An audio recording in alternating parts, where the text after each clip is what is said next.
Hi guys! Welcome back to my page. Welcome back to my channel, Online Selling Tips and Techniques. So for today's video, pag-uusapan natin ang reviews. Ano nga ba ang makikita at mababasa mo sa reviews? Yan ang pag-uusapan natin. So let's go!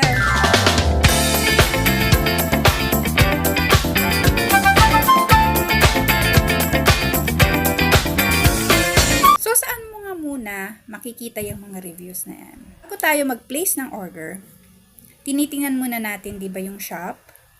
Tapos, tinitingnan natin yung product na gusto nating i-order. Sa baba nun, may mga ratings. Yung comment and feedback ng mga buyers.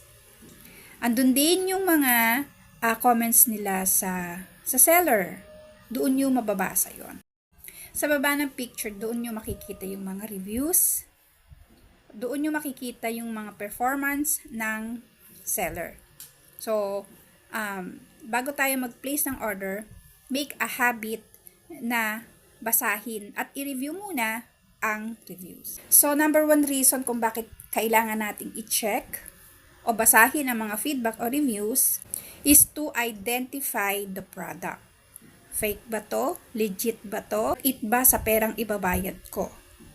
Doon yung makikita yung mga nakapag-order na, nakapag-comment na sila doon. Minsan may mga pictures pa silang pinapadala o video. Doon nyo rin mababasa kung okay ba yung product o yung item na i-order nyo. Matibay ba to? Tama ba padala ni seller? Doon nyo mababasa yung mga negative and positive comments o feedback ng mga nakabili na. So, number 2 reason is seller performance. So, kapag magre-rate na tayo, di ba minsan sinasabi natin, very good seller, kasi nice packaging, good yung product, complete na-receive ko, walang damages, maganda yung pagkaka-package. Minsan ayaw pang magpa-open ng package kasi nga sa sobrang higpit at sobrang dami ng bubble wrap na linagay ni seller at hindi siya nagtitipid. Tapos, mababasa mo din doon kung responsive ba agad si seller. Kasi may mga seller na hanggat hindi ka nagpe-place order, hindi yan sasagot. Nonchalant sila. Minsan nga, nonchalant kahit nag-place ka na ng order. Nasa iyo na yung order, wala pa rin. Hindi pa rin sila sumasagot. So, doon mo makikita yung performance niya, mabilis ba siya magpa-ship out, tama ba yung pinadala, yung request mo, nag-grant ba, mali ba yung binigay sa yung kulay, size, at saka yung mismong product. At dyan sa review, dyan mo makikita kung fraud ba o scam yung shop niya. Kasi, nung minsan nag-order yung asawa ko, 1 week na, hindi pa rin dumadar niya. May mga nabasa akong feedback at comment doon sa shop na pinag-orderan ng asawa ko. 1 week daw, hindi pa daw na papadala, nakapagbayad na sila, wala pa rin. So, doon nyo makikita kung legit ba o bogus yung isang shop.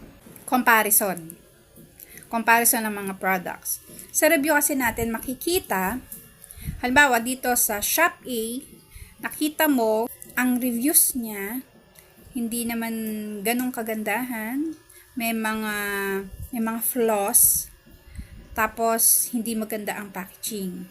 Now, syempre, lilipat ka dun sa shop B, ang rate niya ng store is 5, mabilis magpa-ship out, responsive si seller, maganda ang packaging, tama yung mga items na in-order, walang damages, complete. Ganon. So, maiko-compare mo doon sa shop A at saka sa shop B.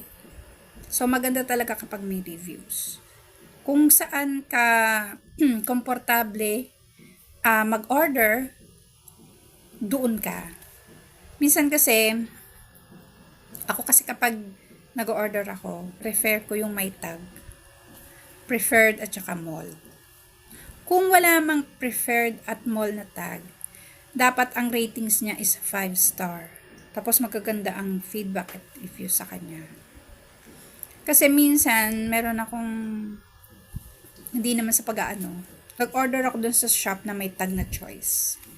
So, nakadalawang beses akong order dun sa may tag na choice na yan. Hindi maganda ang packaging niya. Ewan ko kung bakit na tag siya as choice. Pero, hindi ko type ang performance ng seller. So, mas preferred ko pa rin yung may tag na preferred at mall. Lalo na kapag sa return and refund. Minsan kasi ang seller mali sa product nila. Kapag nag-return and refund ka, nag-request, nire-reject nila. So, the best thing to do is magpatulong ka sa customer service. Sila na aayos nun at walang magagawa si seller. Shopping experience. So, kapag nag-order ka online, syempre ang gusto natin, mabilis magpa-ship out, maganda ang packaging, responsive si seller, at saka yung mga ratings niya is always 5 star.